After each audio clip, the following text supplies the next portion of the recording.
पंकज जी, अरविंद जी, राधे राधे। राधे राधे महाराज जी। महाराज जी, आपको करोड़ों युवाओं की तरफ से कोटि कोटि प्रणाम, जो आपने करोड़ों युवाओं को सत मार्ग पर चलने का प्रेरणा दिया। महाराज जी, कभी कभी एकांत में अंतरात्मा से एक प्रश्न उठता है कि मैं कौन हूं। और जब ये प्रश्न उठता है तब मेरे को ये शरीर अपना नहीं लगता। प्रश्न ये उठता है कि अगर मैं ये शरीर नहीं हूं तो आखिर मैं कौन हूं, यहाँ क्यों आया, और अगर भगवान का सुमिरन करना हमारे जीवन का उद्देश्य है तो फिर ये व्यवसाय, व्यवस्थाएं एवं दुनिया की चकाचौंध क्यों बनाई गई। पहली बात तो धन्यवाद है आप लोगों का कि आप बात मान रहे हैं। जीवन में सबसे उन्नति का प्रथम लक्षण होता है शास्त्र और संत जनों गुरुजनों की वाणी को मानना।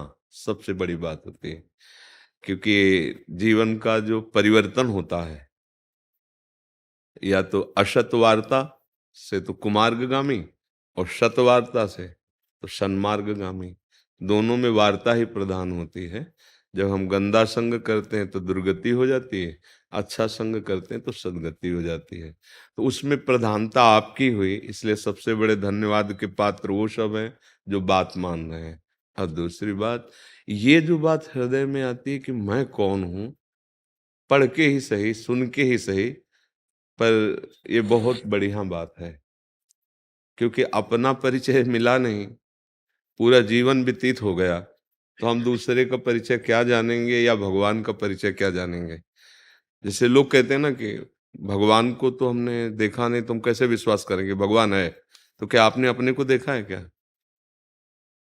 ये शरीर तो आप है नहीं, पक्की बात है। आप चाहे मानिए न मानिए, आप देखते हैं जब अंदर से भगवान अंतर ध्यान हो जाते तो शरीर को आप फूंक देते हैं, गाड़ देते हैं मिट्टी में, समाधि दे देते हैं।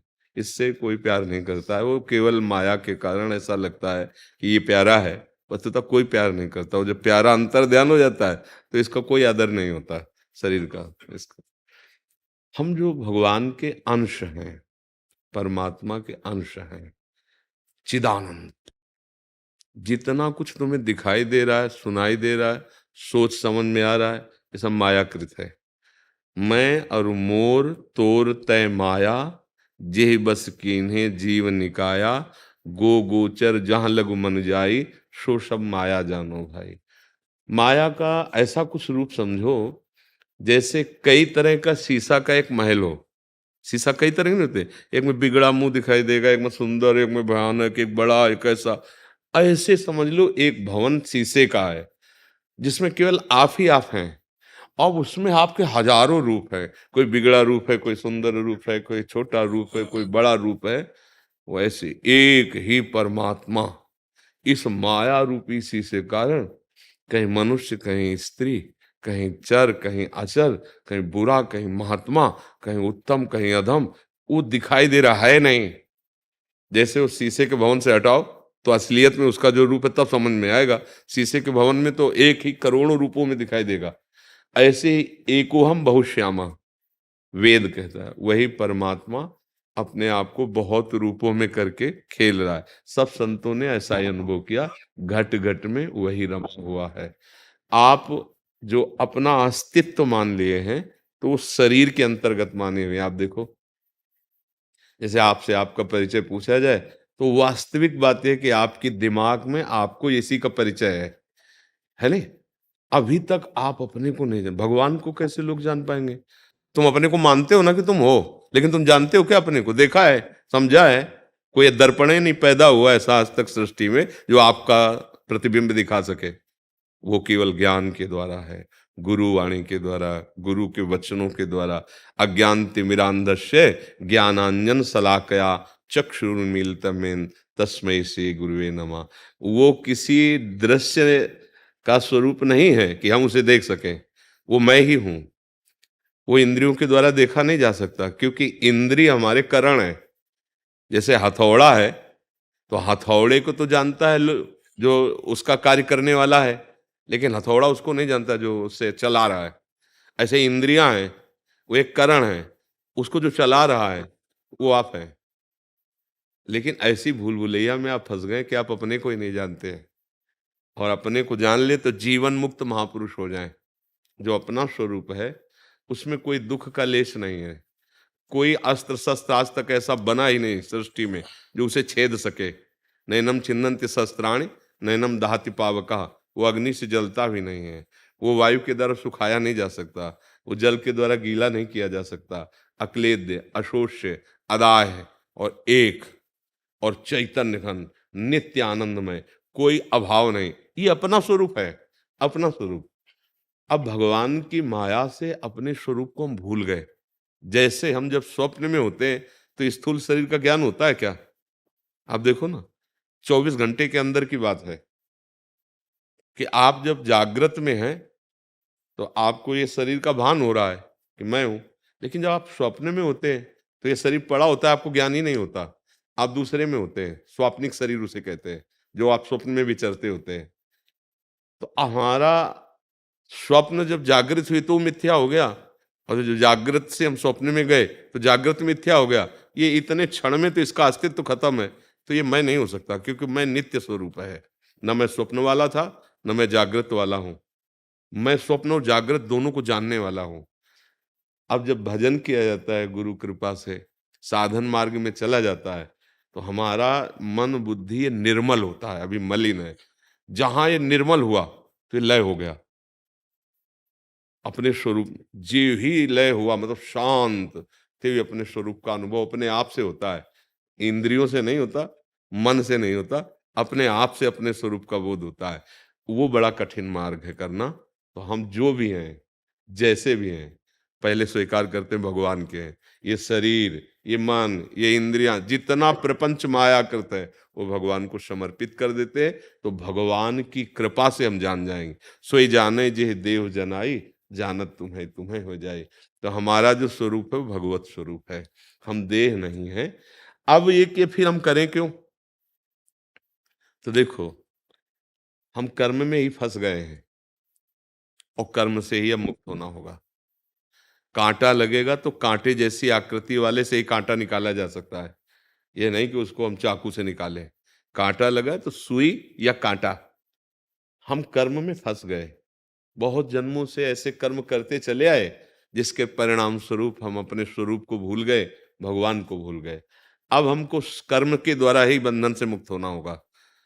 तो माता पिता की सेवा, समाज की सेवा, संतों की सेवा, पशु पक्षियों की सेवा, इस शरीर से जो मलिन कर्म हुए हैं वो नष्ट हो जाएंगे। और हमारा जो जन्म हुआ है वो भगवान की प्रसन्नता के लिए हुआ है कि हम भगवान को प्रसन्न कर लें। तो भगवान की प्रसन्नता का उपाय है सब चराचर जगत में अपने प्रभु को देखकर जिसकी सेवा मिल जाए वो सेवा करना। चाहे पत्नी हो, चाहे पुत्र हो, चाहे रिश्ते नातेदार हो, चाहे पड़ोसी हो या कोई भी हो, सब में मेरा भगवान विराजमान है, इसलिए मुझे सेवा करनी है। जो आपको भगवत प्रसाद स्वरूप से धन मिल जाए, भोग सामग्री मिल जाए, उसे सेवा में लगानी है। अपने को भोक्ता नहीं मानना है, तो आप निकल जाओगे। और अपने को भोक्ता मानकर समाज का भोग करने की भावना जो है, यही हमारी दुर्गति का कारण है। तो ये माया प्रपंच तब तक बाधक है जब तक भोगने की भावना है। अगर सेवा की भावना है तो फिर बाधक नहीं है। भगवान को कोई कर्म करना नहीं है, लेकिन वो भी जब अवतार लेते हैं तो आप देखो चरित्र पढ़कर भगवान सारे कार्य करते हैं ना, क्योंकि भगवान को तो कुछ प्राप्त करना नहीं है, वो तो सब कुछ वही है, पर वो करते हैं ना कर्म। ऐसे हमको कर्म करना है निष्काम भाव से, फल की आशा का त्याग करके समाज को सुख, भगवान को सुख, माता पिता को सुख पहुंचाने की भावना, इससे मुक्त हो जाओगे। हम फंसे हैं सुख लेने की भावना में। हमसे जितनी गलतियां आज तक हुई हैं या आगे होंगी, उस सुख लेने की भावना में ही। आप देखो, पकड़ो इस बात को, कोई भी पाप होता है सुख लेने की भावना से होता है। सुख देने की भावना अगर आपके अंदर आ जाएगी तो पाप कर्म नष्ट हो जाएंगे और वही कर्म आपको भगवत प्राप्ति करा देगा।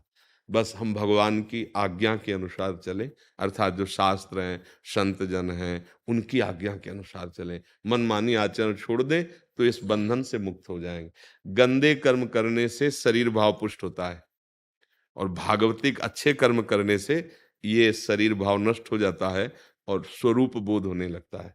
दोनों दोनों कर्म है, एक है बांधने वाला और एक है मोक्ष वाला। तो अगर हम मुक्त कर्म करें, मुक्त कर्म का मतलब तो दूसरे को सुख देना। देखो हम फंसे, कोई भी कार्य ऐसा नहीं करते जिसमें अपना सुख लक्ष्य ना हो, यही बंधन है। और जब यही ज्ञान हो जाएगा तो वास्तविक आपको चाहिए ही नहीं। जैसे समुद्र है, अगाध जलराशि है, उसको किसी गड्ढे से कोई मतलब है क्या? क्योंकि अगाध जलराशि। ऐसे ही आप आनंद समुद्र के अंश हो, ईश्वर अंश, जीव अविनाशी, चेतन, अमल, सहज, सुख राशि। सुख राशि माने सुख का समुद्र। आपको सुख चाहिए, गंदे आचरणों से सुख चाहिए, ये गलती हो गई। देहाभिमान से हम भूल गए अपने आप को और इसमें फंसते चले गए। तो फिर बोले अब हम फिर गृहस्थी में क्यों रहे? नहीं नहीं, यही बात समझ के गृहस्थी में रहोगे तो जो एक विरक्ति को फल मिलता है गृहस्थी को फल मिलेगा। पत्नी के साथ पत्नी जैसा व्यवहार, पर भाव भगवान का। पुत्र के साथ पुत्र जैसा व्यवहार, पर भाव भगवान का। मुक्त हो गए। बस भूल मिटानी है, सही माने में भूल मिटानी है। हमसे बड़ी भूल हो गई शरीर भाव में आकर गंदे आचरण करके, तो हमारा मन मलिन हो गया, हमारी बुद्धि मलिन हो गई। अब दुख भोग रहे हैं हम। दुख संबंध का है, आप में नहीं है। बहुत धैर्य से समझो, दुख संबंध का है। अभी जैसे भगवत चर्चा हो रही, अभी हो कि मथुरा में एक्सीडेंट हो गया, 10 लोग मर गए। अभी यहाँ चर्चा, तो आपको बुरा लगेगा कि यार मतलब सत्संग की बात हो रही, तुम कहा है ये तो हुए करता है। नहीं, उसमें तुम्हारे चाचा थे, अब नहीं बुरा लगेगा। आप ऐसा, ये क्यों हुआ? संबंध से। पहले संबंध का ज्ञान नहीं हुआ तो आपको सब व्यर्थ लगा। अब संबंध का ज्ञान हुआ कि आपके वो उसमें थे। ऐसे ही पूरा संबंध शरीर से, शरीर के संबंध से हमारी दुर्गति होती चली गई। जो मन कहता है वही भोग करते हैं, जो मन कहता है वही कार्य करते हैं। मनमानी आचरण के कारण हमारा मन इतना मलिन हो गया कि अब हमको ये लगता ही नहीं कि इसके सिवा हम कोई और हैं। यही लगता है यही हम हैं। ईमानदारी से देखो ना, तो यही यही अध्यात्म, गुरु ज्ञान, शास्त्र ज्ञान इसी को प्रकाशित करता है।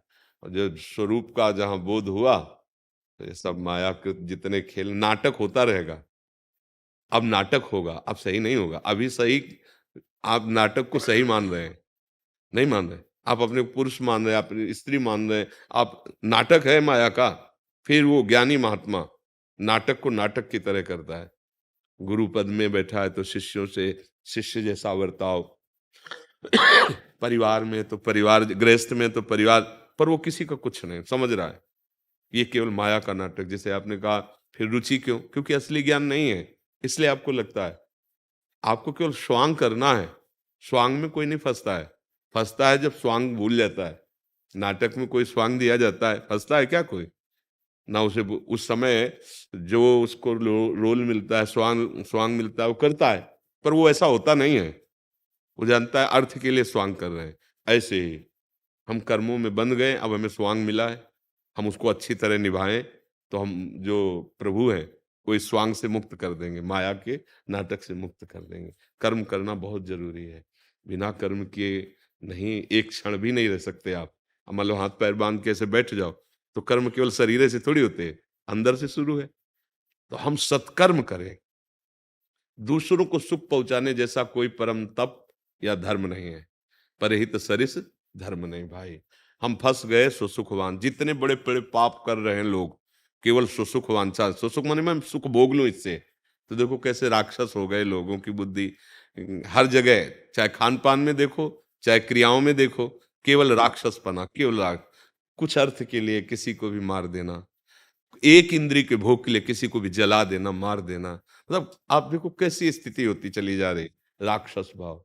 जैसे बुरा लगेगा, मांस खाना जो है ना, और व्यभिचार करना, हिंसा करना, धन लूटना, ये क्या है? राक्षस हो गया ना। कैसे हुआ? सुख की चाह से। और यद्यप उसको सुख नहीं चाहिए, वो सुख राशि है, पर अपने को भूलकर शरीर भाव में आ गया, इसलिए ऐसे। समझ पा रहे हैं आप?